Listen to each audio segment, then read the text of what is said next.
Hey guys, so andito tayo ngayon. Magpe-prepare po tayo ng pagkain para sa mga kiddos natin. So, simpleng luto lang guys.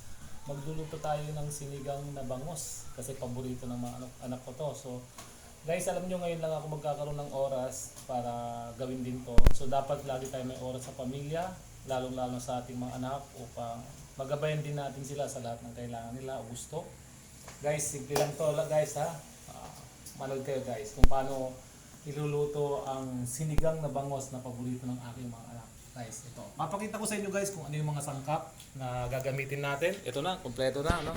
So unang-una guys, mayroon tayo dapat bangos na bagong huli guys. So ito, bangos. Oh. Number 1, ito yung unang. Pangalawa guys, ito, kamatis. Ito yung pinaka-importante guys sa sinigang. No? Kamatis. At ito yung mga galing lang sa paligid ng bahay, nakapipitas lang, talong.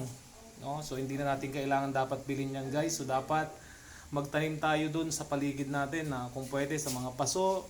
Kasi napakamahal ng bilihin ngayon guys. Napakamahal as in. Ito, okra. Okay? Ito yung mga pagkain na masasarap. Okra, lalo-lalo na pag bagong pitas. Ito yung mga sangkap na naka-prepared. At syempre, hindi mawawala ang luya. Ayan, luya, sibuyas para sa pagluluto ng sinigang. Syempre, nandyan na rin yung mga ground pepper. So, nandyan. Ako kasi nilalagyan ko guys ng paminta para lalong sumarap. Okay?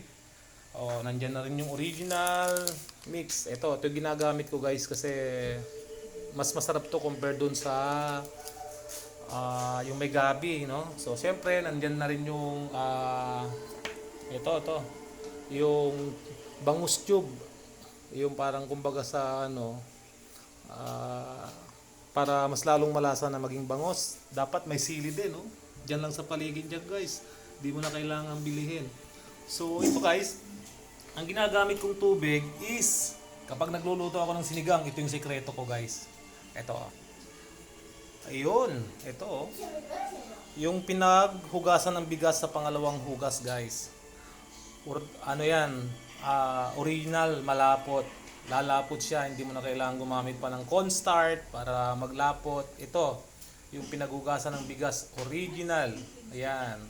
May sustansya pa yan guys kasi galing sa bigas pinaghugasan ng bigas. Ito, okay? Ayan guys, tignan nyo. Ayan, yung mga sangkap na gagamitin natin. Ayan, bagong pitas yung mga yan. Okra. At ito rin, panghuli guys, hindi mawawala sa sinigang. Ito. Okay. Ito guys, ang sekreto, kangkong. Okay? So guys, sundan nyo lang yung video na to hanggang sa pagluto at ipapakita ko sa inyo paano ko lutuin ng napakasarap nito at kung ano yung talagang perfect na timpla nito guys.